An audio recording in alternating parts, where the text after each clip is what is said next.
पुणे पोलिसांनी 1.5 महिन्यामध्ये 1.5 लाख कारवाया केलेल्या आहेत। रात्रीच्या वेळी होणाऱ्या अपघातांवरती नजर ठेवण्यासाठी पुणे शहरामध्ये रात्रीच्या वेळी चेकिंग सुरू आहे।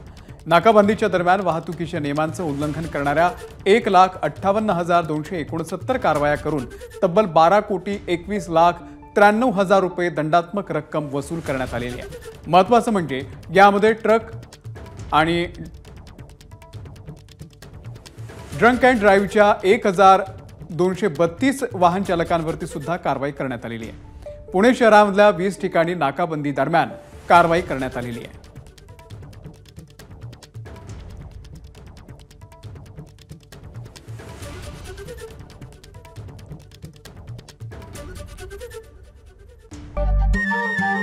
नमस्कार। मन शुद्ध तुझं ही वेगळ्याच प्रकारची मालिका तुम्हा सगळ्यांना खूप आवडली होती। याचा दुसरा सीझन कधी येणार अशी विचारणा झाली। प्रतीक्षा संपली आहे मित्रांनो, येतोय मन शुद्ध तुझंचा दुसरा सीझन। होई मन